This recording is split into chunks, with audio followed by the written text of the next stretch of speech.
Graça e paz, bem-vindos ao canal Ensino e Palestra. Meu nome é Alex Paulo. O objetivo do nosso canal é transmitir o conhecimento sistemático da Palavra de Deus. Que bom ter a sua companhia. Muito obrigado desde já a você que está chegando no canal. Você que não nos conhece, gostaria de pedir um crédito ao nosso trabalho. Assista o vídeo até o final. Se você gostar, deixe o seu like. Deixe também seu comentário. É muito importante para o canal ter a sua participação, ter o seu feedback para que nós possamos cada dia trabalhar com maior excelência. Esse é o objetivo, ter excelência no trabalho, no desenvolvimento daquilo que nós pensamos ser algo contributivo para o reino de Deus. Então, muito obrigado a você que está chegando conosco. Inscreva-se no canal, ative o sininho. Ali, quando você for ativar o sininho, escolha a opção todas, para que todos os vídeos que o canal posta, toda quarta-feira tem um vídeo novo. Todos esses vídeos chegarão até você através da notificação.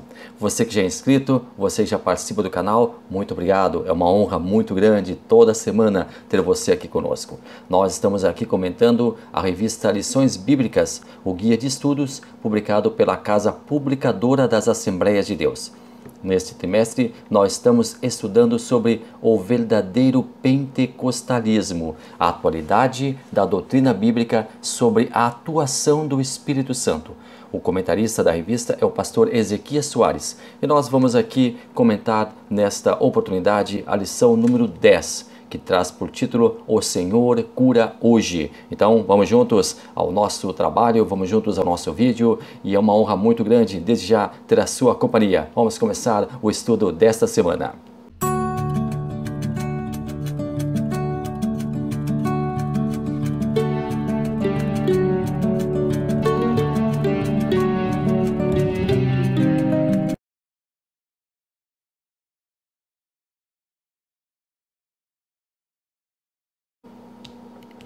A nossa leitura bíblica em classe encontra-se lá no livro de Isaías, capítulo 53, versículos 4 e 6. Depois nós temos mais um trecho no livro de Mateus, Evangelho de Jesus Cristo, segundo escreveu Mateus, capítulo 8, versículos 16 e 17. Nós convidamos você que está com a sua Bíblia em mãos a abrir nesses textos que nós acabamos de indicar. Você que tem a sua revista poderá acompanhar por ela. É muito importante porque esses dois textos vão dar o norte para o trabalho que nós estaremos desenvolvendo a partir de agora. Nós temos o nosso primeiro tópico, a cura divina na Bíblia, dividido em 3 subtópicos. Primeiro, a saúde pública no Antigo Testamento. Segundo, a prevenção de doenças bíblica. Terceiro, o Novo Testamento, as curas de Jesus. Vamos começar falando sobre Deus e a qualidade de vida do seu povo. Deus sempre quis que o seu povo tivesse uma boa qualidade de vida. Ele fez com que Israel adotasse regras de higiene e alimentação saudável. Lá no livro de Levítico nós encontramos várias dessas regras. O modo de vida de uma pessoa traduz o seu futuro. O nosso corpo é o templo do Espírito Santo e muitas vezes nós maculamos esse santuário divino. Como nós podemos fazer isso? Com uma alimentação desequilibrada, com uma vida sedentária. Felizmente, hoje as pessoas estão um pouco mais atentas para a necessidade de exercícios físicos, por exemplo, para cuidarem de si mesmas, através de uma dieta adequada. Seguir regras nos darão uma vida melhor, nos darão qualidade de vida. Nem sempre é fácil seguir essas regras. Aliás, nem sempre é fácil seguir qualquer regra.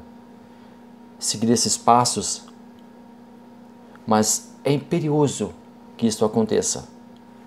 E isto o mais breve possível, para o nosso próprio bem. Assim, nós teremos uma vida melhor e mais, nós teremos uma velhice com maior qualidade. Nós muitas vezes pensamos apenas no presente, só que o que nós fizemos no presente vai definir o nosso futuro. Isto no âmbito espiritual, isto no âmbito das nossas decisões, isto no âmbito dos nossos projetos e também em relação ao nosso corpo. Sim, em relação ao nosso corpo, o que nós fizemos hoje com o nosso corpo vai definir o que nós seremos no futuro. Mas como Deus prevenia o seu povo de doenças. Nós temos algumas coisas que aconteciam, nós temos alguns eventos que aconteciam e que mostram como Deus prevenia o seu povo de doenças. Nós temos, por exemplo, a circuncisão, que é a retirada cirúrgica do prepúcio masculino. Era um sinal externo do pacto de Deus para com o seu povo. Mas também ele, além de ser praticado por motivo religioso, além de ser praticado para que todos soubessem que aquele povo era um povo santo, embora fosse algo que era feito no órgão genital masculino, mas o seu povo ficava assim marcado, o povo de Israel ficava marcado, ficava separado através daquele ato físico. Mas também era praticado por razões higiênicas.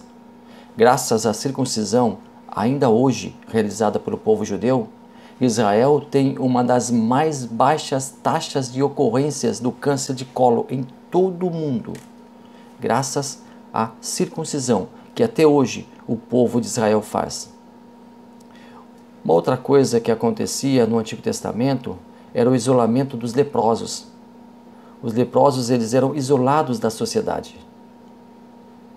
Em um primeiro momento, isso parece ser um procedimento excludente, mas nós temos que saber, nós temos que ter a informação de que a lepra era, nos tempos bíblicos, uma doença transmissível e, na maioria das vezes, incurável. Nos tempos antigos, a lepra era a doença mais temida de todas. Nos séculos 6 e 7 da era cristã, a lepra era uma realidade muito terrível e atingiu seu pico nos séculos 13 e 14. O isolamento social imposto aos leprosos, isso nós encontramos lá no livro de Levítico, foi um elemento fundamental no tratamento dessa doença e para que essa doença não disseminasse e não dizimasse o restante do povo.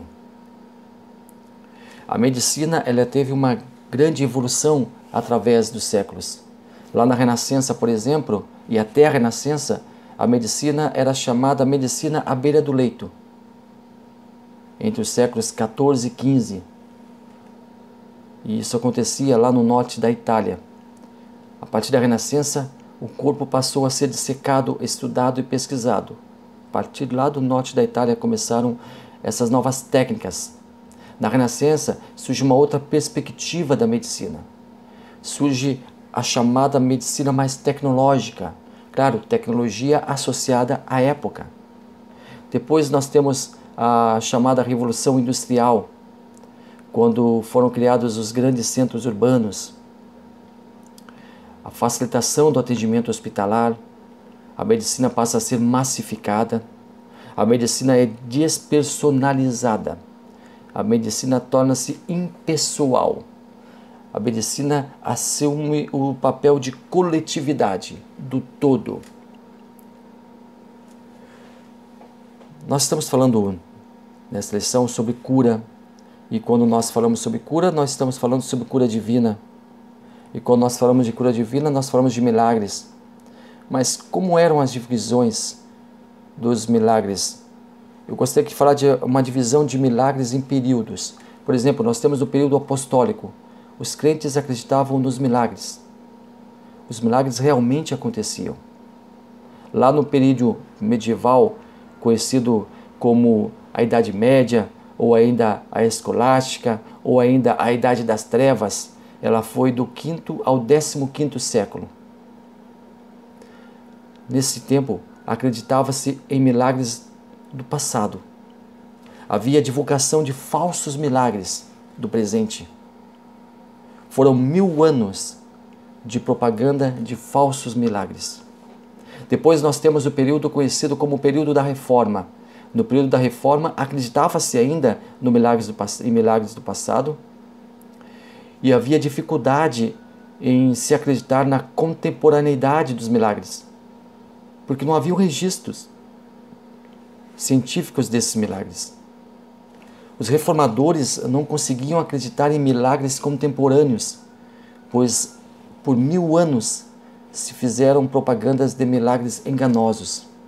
Aí nós chegamos no período contemporâneo, no período de hoje, no período atual. Hoje nós acreditamos nos milagres do passado. Existe ainda a divulgação abundante de milagres do presente, da época contemporânea. Só que existem muitos relatos de curas milagrosas. Porém, muitas dessas curas não possuem evidências ou comprovação. E muitas denominações religiosas usam a cura como marketing religioso, como propaganda, e muitas vezes propaganda enganosa. Nós vamos daqui a pouquinho retornar a esse assunto, mas nós temos que falar sobre o tema da lição. Jesus cura. Para isso, nós temos o verso que está em Isaías, capítulo 53, versículo 4. Que diz assim: verdadeiramente Ele tomou sobre si as nossas enfermidades e as nossas dores levou sobre si. Esse texto, deixa eu isolar ele aqui, esse texto eu vou tratar daqui a pouquinho sobre a forma errônea de interpretação desse texto. A forma errônea como algumas denominações estão interpretando esse texto. Daqui a pouquinho eu vou retornar a esse ponto. Deixa eu continuar aqui no texto. Ele prossegue dizendo assim: e nós reputávamos por aflito, ferido de Deus e oprimido. O ministério de Jesus, isso não é novidade para ninguém, foi completo. Ele ensinou, ele doutrinou o povo, ele fez muitas curas, ele operou muitas maravilhas.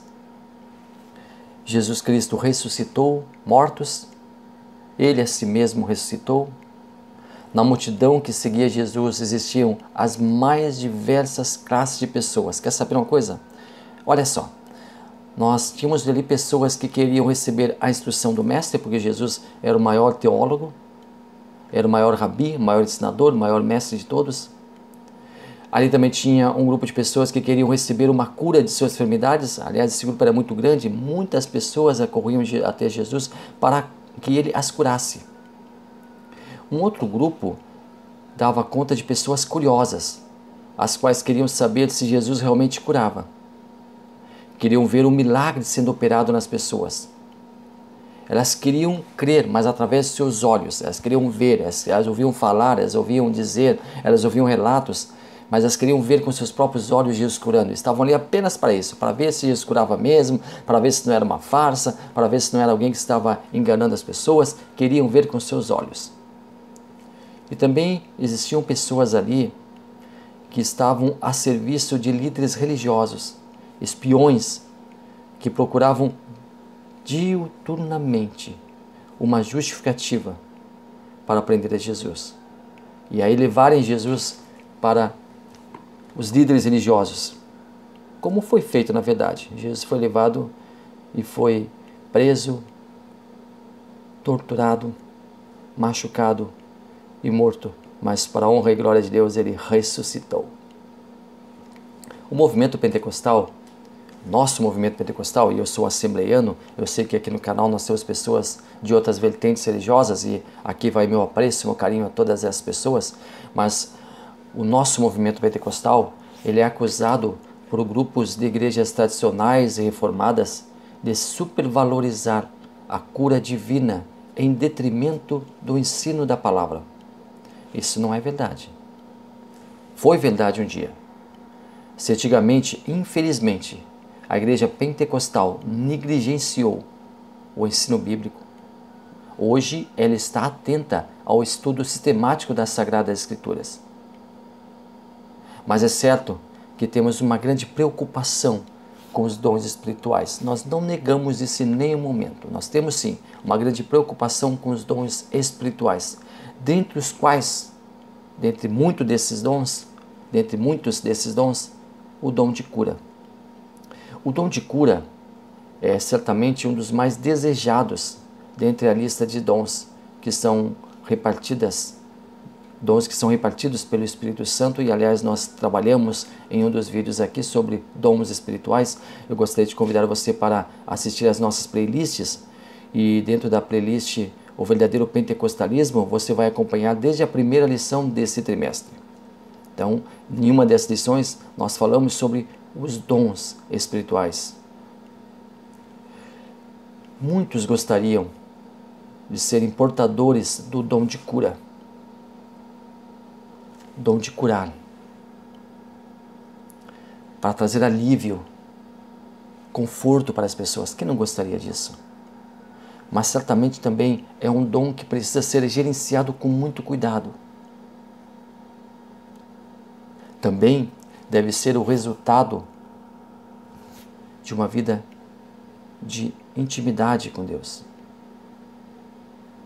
Nós temos que ressaltar ainda que o entendimento do dom ofertado pelo Espírito Santo é que ele é um empréstimo. Ele concede no momento oportuno para a glória de Deus e para que Deus seja glorificado. O Espírito Santo é quem opera através do dom. O pastor Hernandes Dias Lopes usa uma frase que eu acho essencial. Se o dom fosse da pessoa, se eu tivesse o dom de cura, caso eu fosse presenteado pelo Espírito Santo com o dom de cura, e se eu tivesse 24 horas o dom de cura, eu não seria justo em deixar de ir aos hospitais e orar por todos os doentes, para que todos eles fossem curados. Para orar por qualquer pessoa que eu encontrasse, para que ela fosse contemplada com a cura. Não é assim que acontece. O dom de cura, ele é dado pelo Espírito Santo e acontece no momento que o Espírito Santo define, determina. Por isso é muito importante ter um gerenciamento espiritual desse dom. É um dos dons mais procurados, mas também mais difíceis de serem gerenciados. Eu já falei sobre isso aqui. Imagina a pessoa que tem o dom de cura, ora para uma pessoa no leito de um hospital que está ali padecendo, está agonizando, e essa pessoa recebe a cura. E daqui a pouquinho aquela mesma pessoa que tem esse dom de cura, tem o seu filho queimando em febre à noite, ora por ele, impõe as mãos nele e ele não é curado. É uma frustração.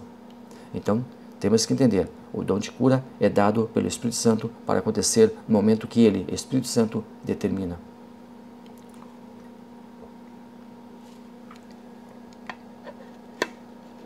Jesus tinha prazer em curar as enfermidades. Jesus tinha prazer em trazer alívio para as pessoas. Só que não curou a todos à sua volta. Não, nem todos foram curados. Jesus tinha algo que hoje, infelizmente, falta em muitas pessoas: a empatia, que significa colocar-se no lugar das pessoas. Algumas curas operadas por Jesus, nós não vamos citar aqui. São abundantes, são muitas. São curas que Jesus operou durante todo o seu ministério. Estão nos evangelhos. E ali você vai ver a relação de curas que Jesus curou. Pessoas que foram curadas, que tiveram uma nova perspectiva de vida, que tiveram a sua vida abençoada através do toque de Jesus. Nós estamos entrando agora no tópico 2, a cura divina como parte da salvação, dividido em 4 subtópicos. Primeiro, salvação. Segundo, cura divina. Terceiro, salvação e cura. Quarto, Isaías 53, 3a. A cura como integração do ministério. A cura divina está presente no ministério de muitos personagens bíblicos. A cura sempre foi um ato da maravilhosa graça de Deus, que esteve presente no ministério de grandes homens que estiveram a serviço de Deus. Existem muitos exemplos, mas nós vamos deter aqui apenas 2 exemplos. Nós vamos isolar 2 exemplos do Novo Testamento. Jesus, sobre o qual nós já falamos, nosso mestre por excelência, curou inúmeras pessoas. E nós temos ainda no Novo Testamento Paulo, que também fez da cura parte integrante de seu ministério. Paulo também foi um teólogo, um ensinador, mas Deus usou ele. Ali em Éfeso, as pessoas traziam para Paulo as roupas de pessoas doentes e enfermas para que fossem curadas. Deus operou maravilhas. É claro que nós poderíamos citar outros exemplos. Pedro, a própria sombra de Pedro curava. Deus sempre quis curar através de seus servos. A cura faz parte, sim, do ministério de grandes homens que estão inseridos na palavra de Deus. Chegamos ao nosso terceiro tópico, a cura divina e os desafios atuais. Chegamos agora à nossa contemporaneidade. Ponto primeiro subtópico, as doenças. Segundo subtópico, as enfermidades entre os crentes. Terceiro subtópico, não confundir doença com possessão maligna. Nós temos que desmistificar as enfermidades. Muitas pessoas têm uma ideia errada sobre a convivência do cristão e a enfermidade. A cura divina, nós já falamos, ratificamos, sancionamos e vamos mais uma vez bater o martelo em cima dessa sentença. A cura divina sempre é desejada, porém nem sempre é uma realidade. Muitos personagens da Bíblia tiveram um histórico de convivência e intimidade com Deus, uma vida plena junto de Deus, uma vida plena em comunhão com o Senhor, e mesmo assim ficaram enfermos, mas nem por isso deixaram sua fé ou tiveram seus ministérios enfraquecidos ou inferiorizados. Nós já citamos aqui o caso de Paulo. Paulo tinha um espinho na carne. Está lá na carta de Paulo aos Coríntios, 2 Coríntios, capítulo 12, versículos 7 e 9, eu vou ler com você. E para que não me exaltasse pela excelência das revelações, foi-me dado um espinho na carne, a saber, o mensageiro de Satanás para me esbofetear, a fim de não me exaltar, acerca da qual 3 vezes orei ao Senhor para que se desviasse de mim. E disse-me, a minha graça te basta, porque o meu poder se aperfeiçoa na fraqueza. De boa vontade, pois, me gloriarei nas minhas fraquezas, para que em mim habite o poder de Deus. Paulo tinha um problema na carne. E nós não vamos aqui devagar, existem algumas... Nós já falamos, inclusive, quando estudamos sobre a carta de Paulo aos Efésios, também está lá no nosso canal, fique à vontade para... Está aqui no nosso canal, fique à vontade para assistir a playlist. Nós já falamos sobre o espinho na carne de Paulo e sobre o que significaria esse espinho na carne. Enfim, você pode ir lá e assistir esse vídeo. Nós temos um outro personagem bíblico, Timóteo. Timóteo, que era um discípulo de Paulo, amado, querido por Paulo. E ele tinha um problema, ele tinha dores estomacais. Lá em 1ª carta de Paulo a Timóteo, capítulo 5, 23, diz bem assim, não bebas mais água só, mas usa de um pouco de vinho, por causa do teu estômago e das tuas frequentes enfermidades. Nós falamos sobre vinho na lição passada. Nós aqui no final do vídeo vamos deixar um link para a lição passada e nós falamos muito sobre o vinho. E é bem interessante você assistir esse vídeo sobre o vinho, sobre bebida forte, sobre o que era o vinho na Bíblia Sagrada, sobre o vinho usado para curar enfermidades. Enfim, você vai ter um bom estudo sobre o vinho se assistir à lição passada. Então nós temos aqui Timóteo que tinha problemas de enfermidade. E conviviam com suas enfermidades. Paulo, Timóteo, por exemplo, nesses 2 exemplos isolados. E continuaram fazendo a obra de Deus. A cura no Antigo Testamento. O rei Ezequias, ele foi curado. Está lá em 2 Reis, capítulo 20, versículos 5 e 7. Ele pediu para Deus a cura. E Deus diz para ele, Deus diz na verdade para o profeta, diz para ele, Ezequias, ouvi a tua oração e vi as tuas lágrimas, eis que eu te sararei. E ele foi sarado. Ezequias foi sarado pela intervenção divina. Naamã, lá em 2 Reis também, no capítulo 5, versículo 14, era um homem de uma outra nação e veio até Israel e foi curado também. Ele banhou-se 7 vezes no Jordão e foi curado. Então nós temos cura no Antigo Testamento. E no Novo Testamento? Nós temos Pedro e João, ali na Porta Formosa, logo ali no começo do livro de Atos, capítulo 3, fala sobre o homem que estava pedindo esmola ali, e Pedro e João oram por ele e ele é curado. Paulo também, nós falamos que Paulo, ele também tinha o dom de cura. Mas, trazendo para o agora, saindo agora da Bíblia e vindo agora para a contemporaneidade, sempre tendo a Bíblia como nossa luz.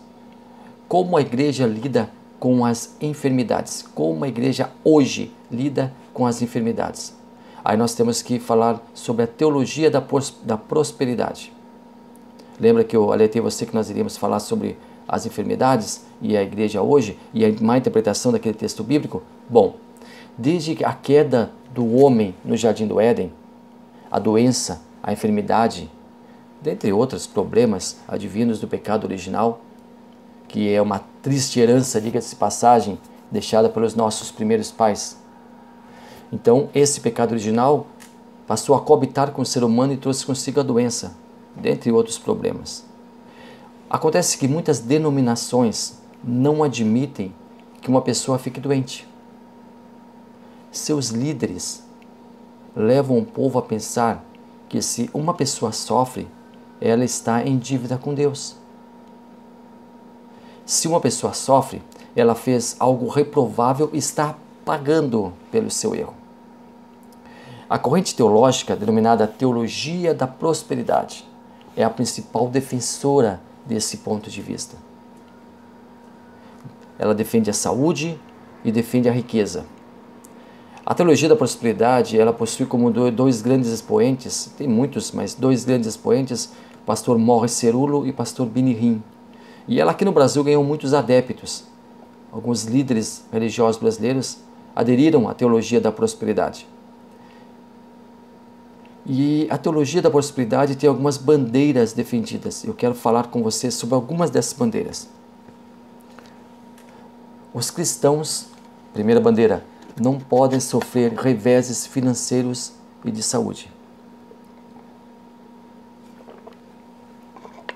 Outras bandeiras, os cristãos não precisam ficarem cativos de enfermidades. Logo, o cristão não pode ser pobre ou doente. É errado, dizem eles, procurar um médico sobre quaisquer circunstância. Quem procura um médico ou se deixa internar em um hospital, dizem eles, demonstra que não tem fé e desonra a Deus. Deus deseja que seus filhos desfrutem de suas bênçãos. É o que eles falam. Logo, aquele que está enfermo está fora da vontade de Deus. E continua. Toda doença vem de Satanás. Logo, a doença e Satanás devem ser repreendidos. Desde que Jesus Cristo e os apóstolos curaram em seus dias, os seus servos podem curar hoje. Desde que a doença procede de Satanás, nada de bom pode vir da doença. Desde que Deus quer te ver bem, você jamais poderá orar usando a expressão, seja feita a vossa vontade, para pedir cura divina. Bobagem, besteira, perdão pela palavra. Mas perdão porque eu vou usar uma palavra um pouco mais forte ainda. Imbecilidade. Desculpe ferir seus ouvidos com essa palavra, mas infelizmente é a mais adequada. Desde que o pecado, e eles continuam falando, é a causa da enfermidade, então você, doente, está em pecado. Líderes que estão confessando essa teologia da prosperidade estão ficando doentes. Estão, infelizmente sim, são pessoas que merecem o nosso respeito, a nossa atenção, a nossa oração em favor delas. Estão ficando doentes e muitas delas, infelizmente, estão morrendo. Mas como? Se elas falavam que a doença era algo de Satanás.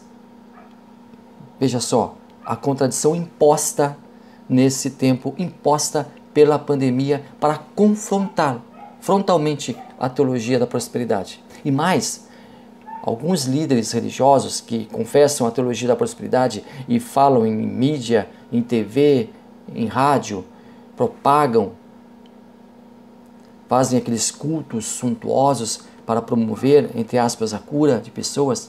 Muitos deles, quando são doentes, vão para hospitais. E muitos hospitais de referência. muitos hospitais caríssimos, mas não estavam pregando da cura, não dizem, não respeitam a sua cartilha que diz que não se deve ser hospitalizado a pessoa que confessa a Deus e que está nos planos de Deus e que não pode sequer fazer uma visita ao médico. Contradição pura e simples. Infelizmente, muitas pessoas estão levadas a esse erro. Estão levadas, infelizmente, nesse erro. Por isso que eu digo que a teologia da prosperidade interpreta mal o texto. Ele levou sobre si as nossas enfermidades. Erroneamente, muitas pessoas pensam que o crente não deve mais sofrer, não pode passar por enfermidade. O cristão não pode passar por enfermidade, não pode ficar doente. Um grande engano.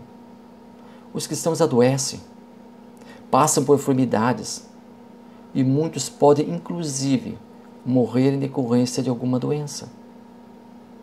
Nós não sabemos como seremos recolhidos deste mundo. Como? Pode ser pelo arrebatamento da igreja, pode ser de forma coletiva, ou através do chamado individual, em que Deus chama para si os seus queridos. A Bíblia fala que Deus tem prazer na morte dos seus santos. Logo, em muitos casos, a doença é um veículo para a partida dos salvos, para estarem juntos do Criador. Mas esse raciocínio não é novo. Nos tempos de Jesus, muitas pessoas pensavam exatamente da mesma forma. Dentre essas pessoas, incrível, os próprios discípulos de Jesus. Leia o texto, por gentileza, em João capítulo 9, versículos 1 ao 4. Deixa eu ler para você. E passando Jesus, viu um homem cego de nascença, e os seus discípulos lhe perguntaram, dizendo, Rabi, quem pecou, este ou seus pais, para que nascesse cego? Jesus respondeu, nem ele, nem seus pais, mas foi assim para que se manifestasse as obras de Deus nele. Convém que eu faça as obras daquele que me enviou, enquanto é dia, a noite vem, quando ninguém pode trabalhar. Como a Assembleia de Deus, a minha igreja, a Assembleia de Deus da Missão, Daniel Berg e Gunnar Wingre, lida com as enfermidades. Aliás, a pregação de Daniel Berg, um dos pioneiros que junto com Gunnar Wingre fundou a Assembleia de Deus no Brasil, era extremamente simples. Daniel Berg, ao contrário de Gunnar Wingre, não era um teólogo, mas ele tinha uma pregação muito simples e ele terminava seus sermões geralmente proferindo a seguinte frase: Cristo salva, Cristo cura, Cristo batiza com o Espírito Santo e Cristo em breve voltará. Logo, a cura sempre foi algo buscado em nossos templos. Mas sempre entendemos que o nosso corpo futuro, glorificado, será revestido e livre das enfermidades. Mas nós sabemos também que até recebermos esse renovo por ocasião da nossa separação desse mundo, de forma individual ou coletiva pelo arrebatamento da igreja, estamos sujeitos às enfermidades ou ainda a outros problemas. Mas nada, como Paulo disse, nada me separará do amor de Cristo. A integralidade do homem. Martin Luther King disse certa feita que a religião trata tanto com o céu como com a terra. Lida tanto com a alma como também com o corpo. Deus enxerga o homem em um ser integral. Quando Deus olha para o homem, vê um ser integral.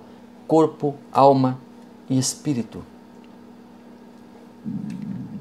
No século XVII, existia um movimento chamado pietismo, que dava uma imensa ênfase à salvação da alma em detrimento do bem-estar do corpo. Para esse movimento, a salvação não incluía o corpo físico. Esse movimento ele absorveu resquícios da filosofia grega, que considerava a morte como a libertação da alma da prisão que se chamava corpo. O corpo era uma prisão. Essa prisão aprisionava a alma e a morte dava a liberdade da alma. A filosofia grega ela entendia que a matéria era essencialmente má, enquanto que a alma era essencialmente boa. A palavra de Deus não confirma esse raciocínio, não entende assim e discorda frontalmente dessa perspectiva. Deus se importa tanto com a parte física como também com a parte invisível do homem. tanto que o nosso corpo, a parte física, recebe o solene título de Santuário do Espírito Santo. Uma das mais belas e apreciadas passagens da vida de Jesus é a ressurreição de Lázaro. E nessa ressurreição nessa passagem nós temos algumas coisas que contrapõem a teologia da prosperidade. Os amigos de Jesus podem sofrer. Lázaro era amigo de Jesus. O mestre tinha um imenso carinho por aquela família. Ele partilhava de momentos de convivência com eles. De repente, Lázaro, amigo de Jesus, adoece. E ali nós entendemos que mesmo aqueles a quem Cristo ama podem sim ficar doentes. E mais, podem inclusive morrer.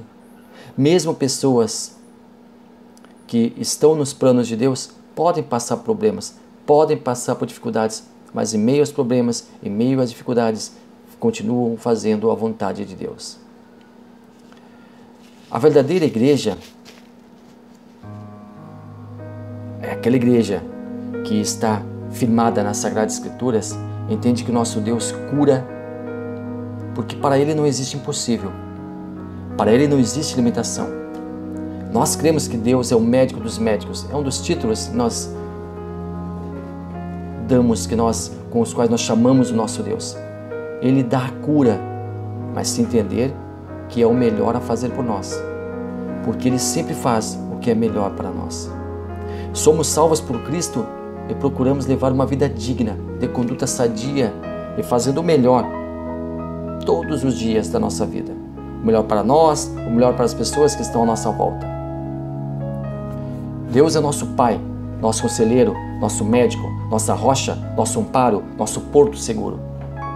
E se ficarmos enfermos ou se alguém muito querido nosso ficar enfermo também, vamos pedir para que Deus cure a nós e aos nossos queridos. Se Ele, em sua infinita sabedoria e bondade, quiser curar, Ele vai fazê-lo. Mas mesmo que Ele não opere a cura, ainda assim continuará sendo Deus.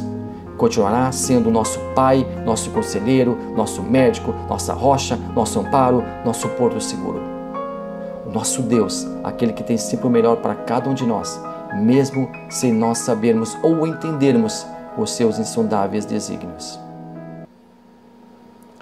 Muito obrigado a você que esteve conosco, foi uma honra muito grande ter a sua companhia. Espero que você tenha gostado do vídeo, compartilhe esse vídeo nas suas redes sociais, leve esse vídeo para a sua comunidade, dê o seu carinho fazendo a sua inscrição no nosso canal, dando o seu like, fazendo o seu comentário. Muito obrigado a você que nos acompanha, é uma honra muito grande sempre ter você aqui. Deus abençoe maravilhosamente a sua vida.